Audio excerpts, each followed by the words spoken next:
Hola, hola, como sabemos, estas pausas son absolutamente extensas. Acá no hay tiempo de parar. Estamos súper conectados en GovTech, este escenario que hemos planteado para hablar de temas que son de interés para el gobierno, por supuesto, pero también para el ecosistema general de emprendimiento en un tema que realmente está haciendo muchos aportes a la vida de los ciudadanos, aprovechando las capacidades innovadoras de la tecnología, pero sobre todo aquellos emprendedores que son capaces de encaminar y de reorientar sus buenas ideas, como lo vimos en el panel anterior, para resolver problemas de los ciudadanos. Y ahora tengo el placer de darle la bienvenida a Paola Bonilla.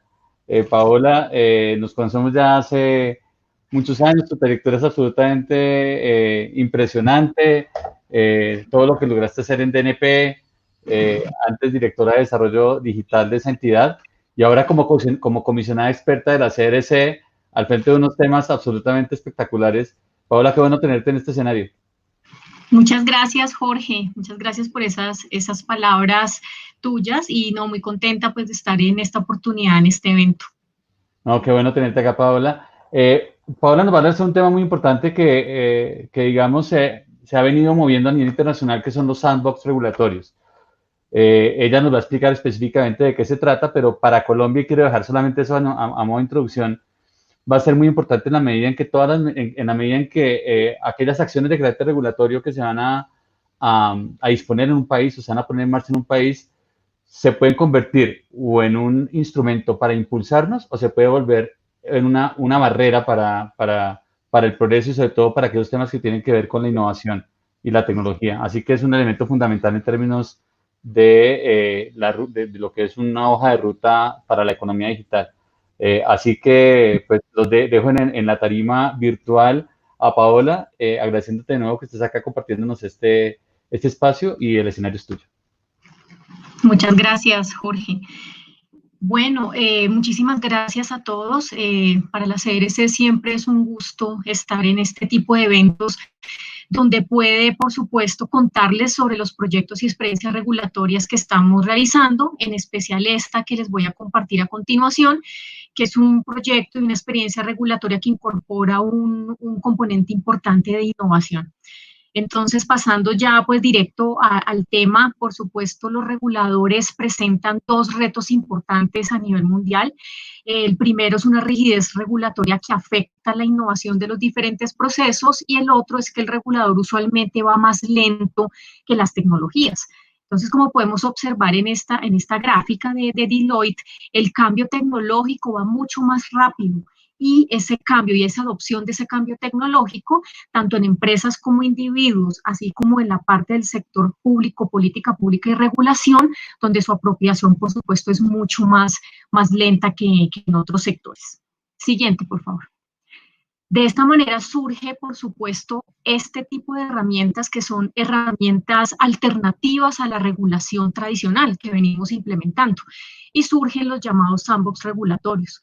En este sentido, pues un sandbox regulatorio pues no es sino un conjunto limitado de exenciones regulatorias que se otorga a un proyecto, a una iniciativa o a una empresa para permitir probar nuevos modelos de negocio. Por supuesto, ya sea flexibilizando requisitos regulatorios, limitándolos o eliminándolos por completo. Así las cosas, pues lo que se ve, digamos, en este tipo de iniciativas es que muchas veces obedecen a objetivos superiores o generales de los distintos reguladores, como por ejemplo puede ser el caso de la protección del usuario y generalmente pues son desarrollados caso a caso de manera particular. Acá es importante, por supuesto, destacar que este tipo de iniciativas pueden ser muy útiles para aquellos mercados que tienen una alta carga regulatoria. Siguiente, por favor. Teniendo esto en mente, entonces surge, digamos, que el tema de para qué sirve un sandbox regulatorio, para qué son útiles este tipo de iniciativas. Bueno, este tipo de iniciativas se pueden enfocar, digamos, en tres objetivos concretos. El primero tiene que ver con la evolución tecnológica. Los sandbox regulatorios pues, permiten y promueven y responden adecuadamente a la velocidad a la que va la evolución tecnológica. Por supuesto, esto es muy importante en sectores como el sector de comunicaciones, que como ustedes bien saben, pues es un sector que se caracteriza por tener cambios tecnológicos constantes y de manera muy rápida. Innovación y regulación. Los sandbox permiten una mayor flexibilidad normativa, por supuesto, para promover innovación. Lo importante acá es que este tipo de figuras lo que hacen es que permite que se pueda desarrollar un nuevo modelo de negocio, una nueva iniciativa de negocio, digamos, flexibilizando algunas condiciones regulatorias que por sí mismas, pues puede que en un momento determinado pudieran llegar a limitar este tipo de modelos y de negocios. Y el tercero es una mejor respuesta a la regulación. Claramente los sandbox, pues, permiten, al ser un mecanismo de mejora normativa, permiten una respuesta oportuna, una respuesta pertinente de la regulación a los diferentes cambios que se vayan dando en la industria. Siguiente, por favor. Bueno, es así como este tipo de iniciativas de sandbox regulatorios pues se empezaron ya a utilizar en varios países, algunos en años muy recientes, otro un poquitico unos años más atrás. Lo importante acá es que es una herramienta que está siendo utilizada y que se está viendo los resultados que tiene y la utilidad que presenta este tipo de mecanismos. Así, por ejemplo, tenemos un caso de un sandbox pionero que es en el Reino Unido, ¿cierto? El regulador financiero de este país presentó, digamos, una iniciativa de un sandbox regulatorio, se publicó un documento en el año 2015 y luego se empezó a implementar en el año 2016. Posteriormente, pues, digamos que este sandbox regulatorio fue tomado como ejemplo en muchos países y que fue una de las cosas, digamos, innovadoras que tuvo esta iniciativa. Por ejemplo, es que se presentaron más de 88, 90 iniciativas, se hicieron a través de 5 o 6 cortes o convocatorias de manera iterada frente a temas financieros y donde más del 70% de esas iniciativas, digamos, pertenecía al sector fintech, otra proporción importante pertenecía al sector regtech y otro a insurtech. Entonces, en este sentido, digamos que fue una herramienta bastante importante para el sector financiero. Siguiente, por favor. Bueno, de esta manera lo que observamos es que esta herramienta del sandbox regulatorio, pues es una herramienta que está, digamos, siendo usada ampliamente en diferentes sectores de la economía.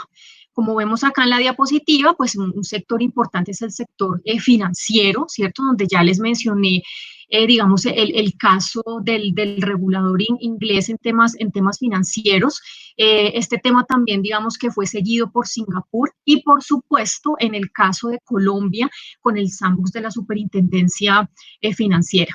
En el sector transporte, por ejemplo, se pueden citar casos como el de Corea en el año 2019. En el sector de aviación también tenemos unos importantes iniciativas de sandbox regulatorios. Por ejemplo, desde abril del 2019, en Inglaterra ha sido utilizado por la Autoridad de Aviación Civil, también en India desde el 2020, en temas que tienen que ver con la Dirección General de Aviación Civil también. En el área de la salud, por ejemplo, Singapur ha entrado también fuertemente a trabajar a través de estas herramientas regulatorias en el 2018, Inglaterra en el 2019. En cuanto a los servicios legales, se espera, por supuesto, que Inglaterra pueda empezar, digamos, a implementar este tipo de iniciativas a partir del 2021. Y en el caso de energía, también hay países, digamos, que han utilizado este tipo de iniciativas en este sector, como el caso de Holanda en el 2015, como el caso de Ofgem en Inglaterra en 2016, de la Autoridad del Mercado de Energía también en Singapur desde el 2017 y también el caso de Canadá. Acá es importante citar, por ejemplo, que ya se está pasando de un enfoque también netamente sectorial, incluso a un enfoque más transversal, como es el caso de Malasia, por ejemplo, que acaba de crear en este año 2020, a través del National Technology and Innovation, un sandbox transversal que puede ser aplicable a cualquier sector. Siguiente. Bueno, acá lo que observamos es un benchmark, digamos que tenemos varios países que han implementado, ¿cierto?, este tipo de iniciativas regulatorias. Observamos al lado derecho los criterios bajo los cuales se han, por supuesto, evaluado este tipo de iniciativas. Uno de los principales criterios es el tema de la innovación. Cada proyecto, cada iniciativa que se presente en los diferentes países, pues tiene que constituir per se una innovación importante para un determinado sector y, por supuesto, tiene que demostrar unos beneficios concretos a los usuarios de los diferentes servicios. Acá, por ejemplo, en esta tabla, se destaca el caso de Corea, ¿cierto? Al ser un referente, porque fueron pues los primeros que hicieron una propuesta de sandbox regulatorio en el sector de TIC. En este sentido, para nosotros, digamos, para el regulador colombiano, fue muy importante el apoyo del gobierno de Corea, donde aprendimos digamos, de su experiencia y pudimos hacer un acompañamiento técnico cercano con ellos. Siguiente, por favor. Siguiente, por favor. Ay, no pasa la diapositiva, muchas gracias. Bueno, en el caso de los hitos, digamos, de este sandbox regulatorio, pues de manera, digamos, a manera antecedente, lo que podemos observar es que en el año, pues, 2018 ya esta iniciativa se tuvo, pues, en mente que era un mecanismo alternativo a la regulación tradicional. Como les mencioné, el caso de Corea fue importante en el acompañamiento que se hizo a la CRC, en el taller de Cartagena de la CRC, pues, del 2019, se presentó esta experiencia de este país y fue tan importante y tan relevante para Colombia, pues que se incorporó en la agenda regulatoria. Asimismo, en este mismo año, pues se publicó un documento de consulta, ¿cierto?, con un benchmark y también con un alcance, digamos, un primer alcance que se le dio al sandbox regulatorio, que era limitarlo a temas de conectividad y algunos temas de, digamos, jurídicos que era necesario analizar. Posteriormente, en el año 2020, en este año, pues ya se hace una segunda publicación con un documento donde se abre un poquito, digamos, el alcance que tenía el sandbox regulatorio, ya no solo a temas de conectividad, sino a temas, pues, del sector de telecomunicaciones. Y finalmente se publica, pues, la resolución 5980, que es la resolución, pues, que ya trae todo el tema del sandbox regulatorio, y se incluye el sector postal, digamos, como importante sector que puede participar en este tipo de iniciativas. Acá sería importante recalcar que el sector postal, por ejemplo, en esta época de pandemia, hemos visto la relevancia y la significancia que tiene como uno de los principales eslabones dentro de la provisión del comercio electrónico. Entonces, como tal, pues estos agentes también pueden entrar en el sandbox regulatorio. Siguiente, por favor. Bueno, bajo este contexto, entonces, ¿quién puede proponer un sandbox regulatorio? Bueno, pues primero que todo, los proveedores de redes y servicios de comunicaciones, que son sujetos regulados por la CRC según la ley 1341. Está también los operadores de servicios postales, como les menciono, pues se abrió el alcance, digamos, del sandbox regulatorio para que estos operadores pudieran entrar. Y tercero, están los proveedores de contenidos y aplicaciones, que si bien, digamos, no son objetos directos de regulación de la CRC, en la resolución de acceso, una 3101, sí se estableció, pues, que estos agentes son usuarios o usan las redes de servicios de telecomunicaciones y como tal, pues, son objeto de derecho por ese uso que hacen. En este sentido, si bien no son regulados directos, pueden entrar, digamos, al sandbox regulatorio. Siguiente, por favor. Bueno, entonces ya para formalizar, digamos, el tema ya formal que tiene que hacer la Comisión de Regulación para poder implementar este sandbox regulatorio es a través de una expedición de un acto administrativo de carácter particular, ¿cierto? Entonces, con esta expedición de este acto administrativo, por supuesto que la CRC autoriza a un determinado agente, pues para que inicie la fase de experimentación y, por supuesto, esta autorización se restringe al periodo de pruebas en cuanto no se extienda actividades desarrolladas por fuera del sandbox regulatorio. Así las cosas, pues una vez la CRC ya autoriza, digamos, comenzar la fase de experimentación dentro del sandbox regulatorio. Siguiente, por favor. Bueno, Acá entonces tenemos rápidamente las fases que tiene un sandbox regulatorio. En el momento en que la CRC decide, digamos, tener este tipo de iniciativas e implementarlas, pues surgían como dos alternativas generales. La primera era dejarlo abierto, ¿cierto? Para que cualquiera pues presentara, digamos, sus propuestas en cualquier momento del año. Como es el caso, por ejemplo, de Holanda, de Corea, etcétera. O segunda, era hacer un proceso por cohortes, es decir, con unas convocatorias periódicas. La CRC se fue por este caso de las cohortes. Por supuesto, tuvimos en cuenta la experiencia que tiene la superintendencia financiera, que pues ya tenía experiencia en este tema, y también pues nos guiamos también por el caso de Inglaterra. En este sentido, y habiendo definido que el sandbox regulatorio se diera por cohortes, entonces sí ya, digamos, se definen estas cuatro etapas que ustedes ven acá. La primera, que es la fase de aplicación. Por supuesto, dentro de esta podemos citar también una especie de fase cero, que es una especie de fase de preparación. Allí la CRC lo que hará es hacer un acompañamiento técnico, digamos, a los interesados en cómo estructurar las propuestas, etcétera. Ese acompañamiento pues lo va a hacer la comisión, y este acompañamiento se realizará en lo que queda del año 2020. Acá hay otra parte importante en esta fase de aplicación, y es que pues se revisan unos requisitos de procedibilidad. Esto quiere decir que todos los documentos se encuentren en orden y cumplan con todos los requisitos para que puedan ser aceptados dentro del sandbox regulatorio.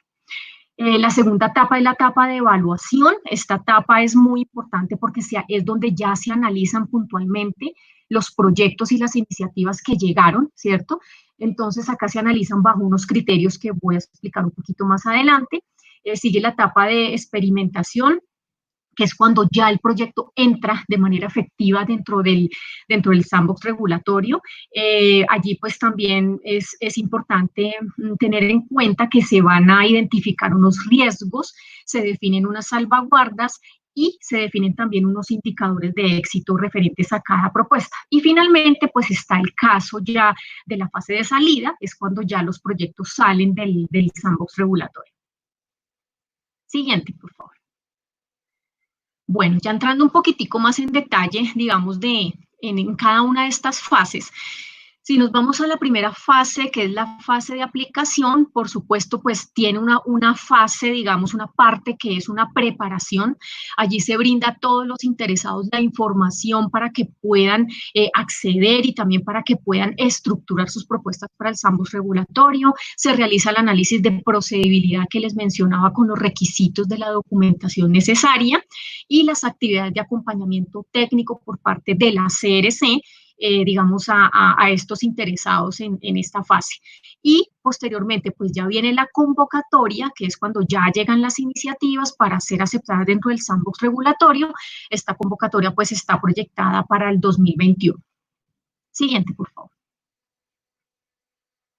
Bueno, llegamos a la fase de evaluación. Acá es muy importante tener en cuenta que todas las iniciativas y todos los proyectos que lleguen a ser tenidos en cuenta en el sandbox regulatorio deben cumplir con estos 4 criterios. Primero, por supuesto, el proyecto pues tiene que constituir una innovación significativamente diferente. Adicionalmente, tiene que representar unos beneficios para los ciudadanos. Y estos beneficios tienen que ser identificables para el ciudadano, tienen que tener una necesidad demostrada, esto es, que esta iniciativa o este proyecto se pueda hacer, digamos, no se pudiera llevar de una manera adecuada si estuviera bajo la regulación vigente, y por supuesto, si no, no tendría sentido pues que entrara al sandbox regulatorio. Y por último, pues la experiencia del proponente. En la experiencia del proponente se verifican los requisitos, tanto de presupuesto como de idoneidad y de experiencia, para que estas iniciativas puedan ser desarrolladas de una manera efectiva por el proponente. Siguiente, por favor. Bueno, dentro de esta misma fase de evaluación, digamos que una vez se tiene ya todas las iniciativas y proyectos que cumplen con los requisitos, con los documentos, etcétera, entonces viene esta fase, digamos que es muy importante dentro de la evaluación. Entonces, para todos los proyectos que cumplen con los 4 criterios que mencioné hace un momento, entonces se tiene que tener en cuenta la identificación de unos riesgos, la definición de unas salvaguardas y de unos indicadores de éxito. Los proponentes, digamos, dentro de las propuestas que lleguen al sandbox regulatorio, tienen que identificar unos riesgos, ¿cierto? Y estos riesgos a qué hacen referencia. Estos riesgos hacen referencia a cualquier cosa, digamos, o situación que ponga, digamos, en peligro, por llamarlo de alguna manera, el cumplimiento de los objetivos estratégicos superiores del regulador. ¿Cuáles serían estos objetivos? La competitividad, la inversión, el bienestar social, la calidad en la prestación de los servicios y la innovación. Entonces, posteriormente, de manera conjunta, en unas mesas de trabajo donde estará el regulador, donde estarán los proponentes de las iniciativas y las autoridades de vigilancia y control, en algunos casos, se definen de manera conjunta con esas mesas de trabajo, por supuesto, unas salvaguardas para mitigar, digamos, los riesgos identificados. ¿Esto qué quiere decir? Para colocarles un ejemplo, supongamos que llegue una iniciativa que tenga como fin o como objetivo llevar conectividad a una región apartada del país, ¿cierto? En ausencia de regulación del marco vigente general, pues al estar digamos, dentro del campo regulatorio, pues no le aplicaría esta regulación general, digamos que no contaría con un régimen de protección a usuario. Y supongamos que por alguna razón esa conectividad no se pudo llevar de manera efectiva al usuario que está ubicado en esa región alejada. En ese sentido, hay que diseñar unos mecanismos, unas salvaguardas que permitan llevarle a ese usuario de manera efectiva el servicio que se le quiere prestar. Y finalmente, en cuanto a la participación de autoridades de vigilancia y control, es importante tener en cuenta que no se acota únicamente a la Superintendencia de Industria y Comercio, sino a las autoridades de vigilancia y control del sector de comunicaciones. La participación de estas autoridades dentro de las iniciativas que se estudien va a depender de cada caso en particular y pues esta discreción la tiene el regulador. Siguiente, por favor. Dentro de esta misma fase de evaluación están los indicadores de éxito que les mencionaba. Entonces, estos indicadores de éxito, por supuesto, son particulares a cada una de las iniciativas que lleguen. Sin embargo, sí deben cumplir, digamos, una condición transversal y general. La condición es que los objetivos y de esos, digamos, de esas iniciativas y de esos proyectos particulares tienen que estar en línea con los objetivos específicos y estratégicos del regulador. ¿Cuáles son? La calidad en la prestación del servicio, el bienestar de los usuarios, la innovación y demás indicadores y demás, digamos, objetivos estratégicos que tiene el regulador. Entonces, se tiene que dar una alineación entre estos objetivos, tanto el proyecto en particular como los objetivos que tiene el regulador per se. Siguiente, por favor. Bueno, ahora entramos a la fase de experimentación. En esta fase, como lo mencioné, pues es ya donde se realiza como tal el proyecto, la iniciativa. Entonces, esta fase de experimentación tendría una duración de hasta 12 meses, con una posibilidad, cierto, que sea ampliada por otros 12 meses. Entonces, ¿qué pasa en esta etapa? En esta etapa lo que sucede es que primero pues, se expiden los actos administrativos de carácter particular, donde, por ejemplo, se exceptúan determinados proyectos o iniciativas del marco regulatorio vigente y de esta manera pues pueden empezar, digamos, a experimentar con los diferentes modelos de negocio. Acá es importante mencionar que el regulador, por supuesto, va a hacer un monitoreo constante, digamos, de esta fase de experimentación. Ahora bien, 30 días antes de finalizar esta fase de experimentación, el proponente puede solicitar la ampliación del plazo de esta fase. Y una vez la CRC analiza la información, ¿cierto? Puede decidir de manera efectiva, digamos que ampliar esa fase de experimentación. ¿Cuándo puede decidir esto el regulador? cuando se presenten dos casos. El primero de ellos es cuando se requiere más evidencia de la pertinencia de ajustar la regulación para que el proyecto pueda operar sin el sandbox regulatorio, es decir, cuando se necesite más evidencia para que ese marco regulatorio pues se tenga que modificar. Y el segundo es que aunque no se requiera modificar el marco regulatorio general, el proponente quiere continuar ejecutando el proyecto, para lo cual debería modificar su modelo de negocio al marco regulatorio vigente y de esta manera poder lanzarlo luego fuera del sandbox regulatorio. Siguiente, por favor. Finalmente, tenemos pues la fase de salida. Esta fase pues se caracteriza porque ya culmina la fase de experimentación y en este caso pues los proveedores tendrán 4 meses para el cierre del proyecto. Digamos que en esta fase de salida se tendrían unas opciones, que son las siguientes. La primera, cuando se realiza una transición que implique una modificación del marco regulatorio general. En este caso, pues esto, digamos, se derivaría de ese monitoreo que hace la CRC durante la fase de experimentación. La segunda opción sería una transición, pero sin modificación del marco regulatorio. Simplemente quiere decir pues que sí, se sigue operando en el marco regulatorio vigente. El tercero es culminar la fase de experimentación. Esto es pues que se terminó, digamos, la fase de experimentación, entra fase de salida y no se desea realizar ninguna transición al marco regulatorio general. Y por último está la salida voluntaria. Este mecanismo, digamos, se puede activar en cualquier momento durante la experimentación. Los proveedores pueden hacerlo, digamos, previo aviso a la Comisión de Regulación y pueden optar en este caso por desmontar sus operaciones e ingresar a la fase de salida. Siguiente, por favor. Acá simplemente pues tenemos como un pequeño resumen de lo que les acabo de decir por cada una de las fases. Tenemos acá un cronograma, una línea de tiempo donde pues está la fase de aplicación, donde está el proceso de recepción de todas las inscripciones de las iniciativas, ¿cierto? El análisis de procedibilidad de la documentación que les mencionaba. Está la fase pues de evaluación, donde se evalúa cada una de las iniciativas bajo los 4 criterios que les mencioné hace un momento.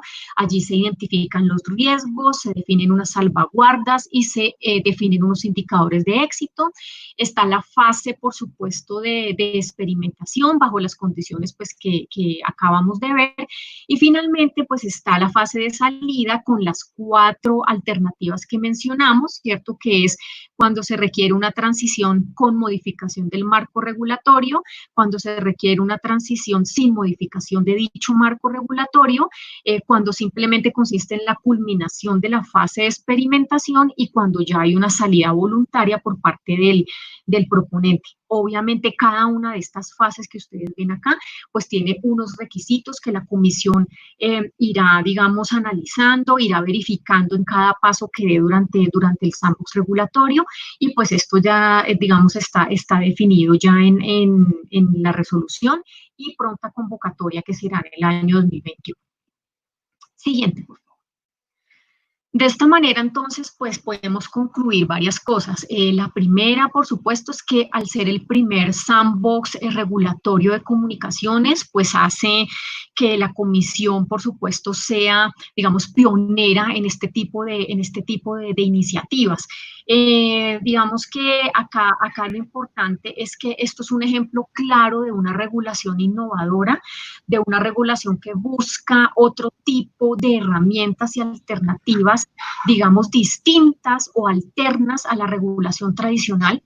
Por supuesto que esto va a implicar unos retos muy grandes. El primero es lograr, digamos, la participación, ¿cierto?, de los agentes que estén interesados en el sandbox regulatorio, lograr que lleguen, digamos, las propuestas. Para esto, pues, la comisión va a hacer un acompañamiento muy importante. Y lo otro, y no menos importante, es que va a requerir, digamos, una creación, digamos, de tejido, de conocimiento, de capital humano alrededor de los los temas de innovación, no únicamente para el regulador, por supuesto, sino también para los proponentes y los que presenten la iniciativa, es decir, para la industria. Esto es un proceso en el cual pues estamos aprendiendo, es precisamente un ambiente de pruebas, y yo pensaría que de lo que se deriva de acá más importante es que se podrían poner, digamos, a prueba ciertos modelos de negocio, ¿cierto? Que en condiciones normales de la regulación normal, pues no podrían desarrollarse, pero con esta flexibilización de algunas condiciones podrían hacerlo. En últimas, estas iniciativas lo que propenden es por el bienestar de los consumidores de los servicios de comunicaciones, que por supuesto pues va en línea total con el propósito superior que tiene la Comisión de Regulación. En este sentido, pues, esto era, digamos, la experiencia que les queríamos contar desde la CRC. Esperamos la participación activa de la industria con las propuestas, digamos, de las iniciativas, y esperamos en un mediano plazo, por ejemplo, poder citar esta experiencia como una experiencia, digamos, exitosa a nivel de diferentes países para la regulación en Colombia. Oh, qué bueno, Paula. Yo creo que la sesión ha sido supremamente interesante. Yo creo que esta es la hoja de ruta para la hoja de ruta. O sea, mejor dicho, es la hoja de ruta para poder tener ese entorno propicio desde el punto de vista regulatorio para facilitar que esa hoja de ruta de economía digital en Colombia progrese aún más. Y esto tiene todo que ver con GovTech. O sea, si tenemos un marco regulatorio que facilite la innovación, GovTech va a tener un escenario propicio para poder crear esos emprendimientos, para que esos mecanismos que se requieren se puedan ver. Paula, muchísimas gracias por habernos compartido esto. Yo creo que Colombia teniendo esto y podemos estar haciendo un balance el año entrante por esta época, Dios mediante, en un campus party presencial para poderte tener cerca y no tenerte que mandar un abrazo virtual. De verdad, muchísimas gracias y espero que ya podamos hacer un balance de cómo van estas primeras etapas que tenemos que surtir en Colombia para este propósito. Bueno, a todos los asistentes los invito a que se mantengan conectados. Vamos a seguir con una actividad muy importante dirigida a los CIOs del Estado colombiano. Volvemos en instantes.